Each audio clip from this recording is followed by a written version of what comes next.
short. A minute. You got Okay, a minute. 2 minutes. All right. I can give you a number of reasons why you should vote for me, but I'll give you one.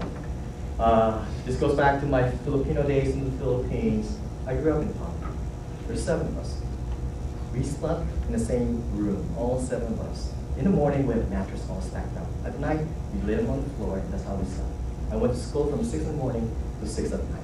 My parents came to pick me up at 6 because she didn't get off work until 6. So I had to wait. We had to wait. All 7 of us had to wait in the parking lot. It's not a cushy with a couch. So on the floor in the parking lot. From there, I moved to Nebraska at 17. And from Nebraska, I faced a lot of discrimination, bigotry, and racism. So from that struggle to now, a doctor of chiropractic, potentially running for City of Alameda City Council, this kind of opportunity doesn't happen anywhere else but in America, only here. This is such a wonderful story that I tell my kids that this is the greatest country in the world.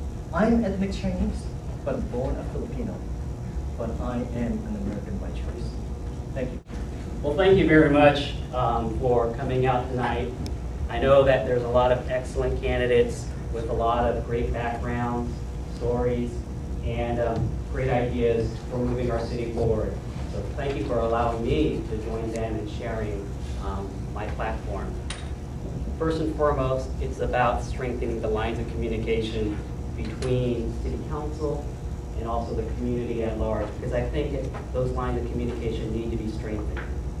It's also about dealing with petty issues like the unfunded liability that we spoke of, amounting to $200 million on the PERS and also on the post-retirement health. It's also about making sure that the diversity that's among us is actively involved in City Hall. While we are rightfully proud of the strides we made with regard, for example, to the gay lesbian community, as I walk the neighborhoods and talk with people, people tell me that there's still challenges there. We still have to have a conversation about how to integrate gay, lesbian, transgender families and their respective children in organized activities like the Boy Scouts, or in organized activities like recreational, athletic, organized sports for the kids. So there's a lot of social work for us to do.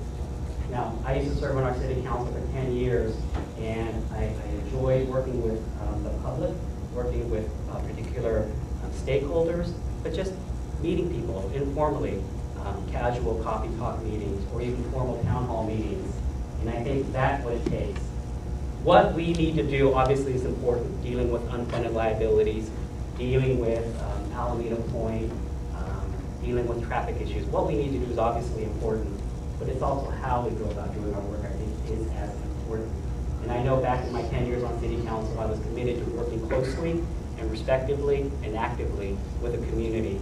And I hope I'm given that chance again to do that. And I look forward to serving the residents of Alameda. Thank you very much for your time. Why should this club endorse me? Well, I've shown that I can get things done. We now, as of September 1st, have a green golf course operator taking over our golf complex, and we have all 45 holes that they are enthusiastically going to renovate and go forward. I've shown that I know how to get things done. I exposed the secret plan for the swap. I forced the city to defend the plan on the merits. I analyzed their data, and I found the flaws in the data. I weighed the pros and cons, and then I made up my mind. Then I mobilized the public, and I argued my case, and over and against staff recommendation, the City Council voted to stop the swap. Staff then wanted to return to the current operator in the status quo, but again, I wanted the city to look for a company that had a vision for our future. I wrote the RFP myself. I interviewed the finalists. I studied their proposals and made up my mind, and then I mobilized the public to support the operator that I thought offered the best choice for the city. And I argued my case, and we were successful. I will approach the problems facing the city with the same attitude that I took to the problems that we were facing for the golf complex. And I will bring the same skills to bear. I don't believe in casting blame. Oh, it's all the fault of a previous city manager. I don't believe in hand-wringing. Our problems are beyond our control. It's just too much to deal with. I don't believe in standing pat. Let's wait for the economy to improve before go forward and see what happens. What I do believe in is analysis, access, and action. Get the facts and study the options. Bring the public into the process every step of the way. Encourage everyone to be realistic and willing to compromise. We can preserve our heritage. We can secure our future. And I'm ready to get going, and I hope I will have your support. So I believe that my 16 years of community service over a wide range of activities with a wide range of people serves me well as I run for city council. As I told you earlier, I'm currently on the planning board, and I'm in my 6th year on the planning board. I spent 2 years as president. I've been an economic development commissioner, a hospital board director. I've volunteered in the schools. I've walked for various campaign measures, including for the schools. And now I want to use the experience with city government that I've earned and my understanding of public policy to serve you on the city council. And I think I could just hit the ground running because I've definitely been working side by side with lots of city officials over the years. I want to see that our quality of life in Alameda is preserved. I mean, we all say that. What does that mean? I don't know if any of you saw the current issue of Money Magazine. It has the best cities, People's Choice of Best Cities. Okay, Alameda wasn't on there, but we did get Best City for Youth and some award today. But what makes a city a best place to live? The 2 criteria that rank the highest were good schools and safe cities, safe streets. So schools, we need to support our schools, safe streets, public safety, no potholes, good communities. And I also want to achieve a viable budget and a cooperative spirit that supports these objectives. I've told you in my part-time job, I work as an arbitrator for the Better Business Bureau. I'm good at bringing disparate interests together toward a common goal. And I want to see sustainable development at Alameda Point. I want to tell you quickly that I've been endorsed by the National Women's Political Caucus, the East Bay Young Democrats, Alameda County Democratic Lawyers Club, Alameda Labor Council, AFL-CIO, firefighters and police officers, Congresswoman Jackie Spear, former Senator Don Parada, former Alameda County Supervisor Alice Bicker, current Mayor Marie Gilmore, former Mayor Beverly Johnson, Councilmember Lena Tam, former Councilmember Frank Matarazzi, and many others. And I would so be honored to add the endorsement of the City of Alameda Democratic Club as well. Thank you. Well, it wasn't that long ago that I was talking to one of our council members and said, how can you do that every 2 weeks?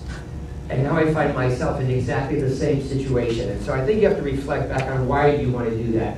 And my decision to run for council, I didn't realize actually started 10 years ago when I started working for the city of Hayward as an attorney. And I had a different view of how an attorney for a city should be operating. And that was that in Hayward there was 158,000 people, and I believed that those were my bosses. And I did something called code enforcement. So if you had a refrigerator in your front lawn and you didn't get rid of it, they called me and I got a court order and we were supposed to get it all done. And then there was a lien and the party could possibly lose their house.